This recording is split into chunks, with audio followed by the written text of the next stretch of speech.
Few series ever get the chance to say that they have been around for 30 years. Few can also say that they pioneered an entire genre of games. Final Fantasy may have become more popular than Dragon Quest, but if it hadn't have been for Dragon Quest, we can safely assume that Final Fantasy would have not existed. One of the series' standout features was its unique art style by famed manga artist Akira Toriyama, who has worked on Dragon Ball and later Chrono Trigger. This style would go on to design one of the series' staples and make it a standout for many other RPGs. While Final Fantasy has changed course and direction over the years, simplicity and stress to stick to the roots of the series is part of this game's charm. This alone, I feel, helps Dragon Quest XI stand out as one of this generation's best RPGs. I should note that I have minimal knowledge about Dragon Quest outside of this game, as it is my first game in the series. I've beaten and pretty much played outside the little time that I played Dragon Quest VIII back in the day. With that disclaimer out of the way, let's get into our review.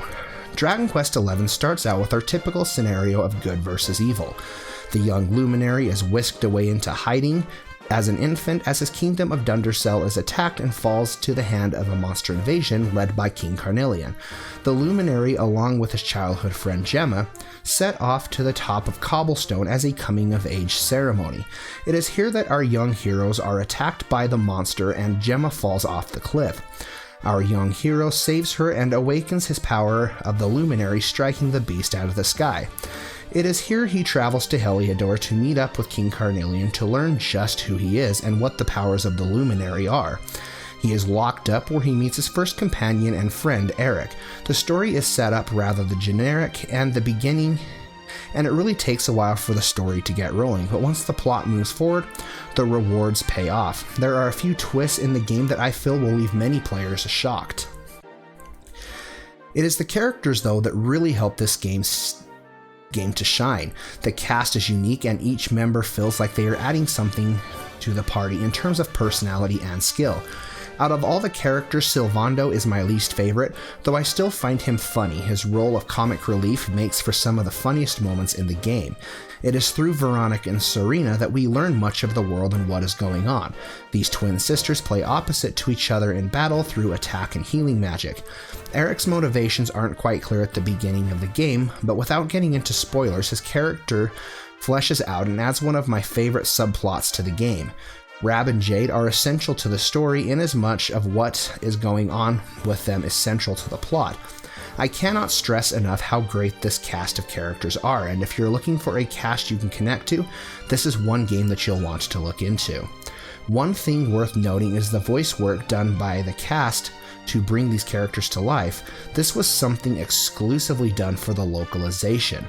As the Japanese version just had text, the voice acting is something being added to the Nintendo Switch version of the game next year. The voices help bring the cast to life, and the different accents of each area give the world a diverse and unique feel. It is clear that many of these places were inspired by real-world locations. While Final Fantasy of late has strived to go for a very action-based system, Dragon Quest has chosen to stay true to its turn-based roots. And I have to admit, this is one of the reasons that I enjoyed the combat as much as I do. They really have captured that old school feel while making it feel like it's own in many ways. I feel it is worth mentioning that if you can use the freestyle camera to move your characters around whenever you want to on the field, it is a cool inclusion, but I really felt that it broke the immersion of the battle system rather than adding to it. If this is something you're into though, you might find this inclusion a very interesting concept. For those who prefer a more traditional approach, you can use the fixed camera angles in battle. This is the mode that I chose to play in, and I loved it. The battle system is very reminiscent of your typical command deck in any turn-based RPG.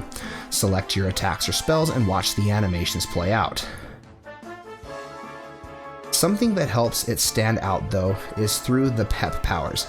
Pep powers are combined attacks by each player, leading into a wide array of different abilities to choose from a strong attack to summoning a will to significantly increase the spoils received from battle.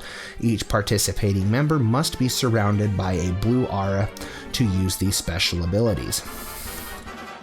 These are often longer animations and are fun to unlock and use if for nothing else but to see the unique look of each one.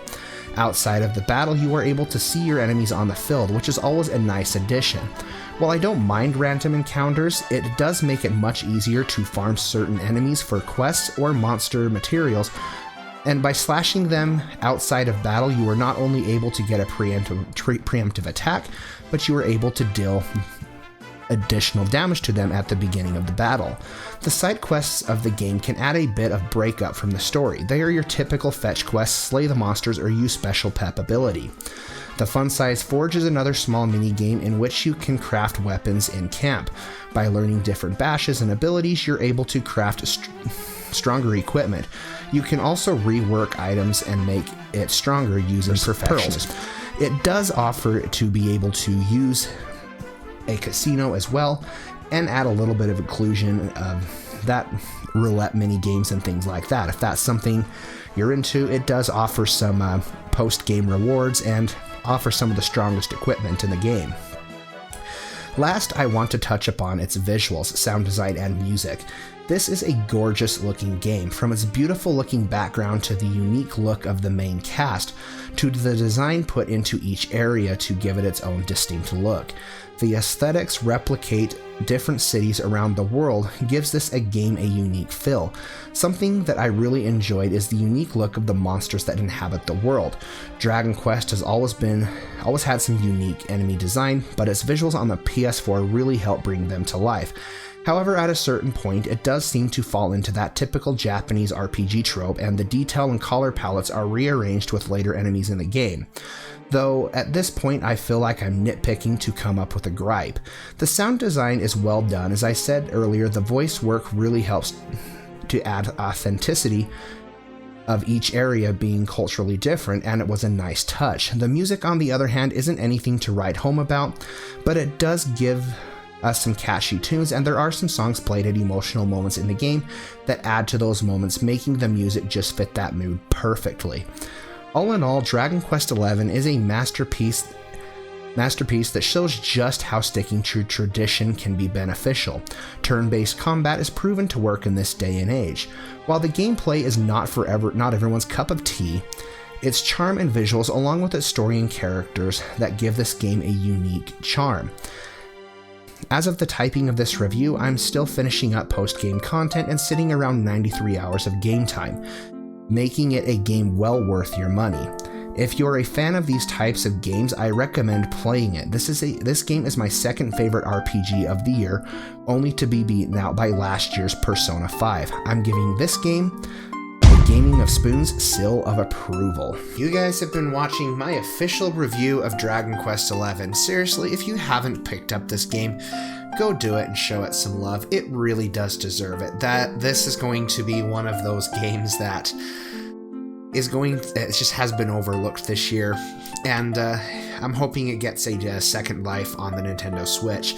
That being said, you guys can follow me down on Facebook and Twitter. Links are going to be down below in that description box, and most importantly, stay happy, be happy, game happy. Spoons is checking out.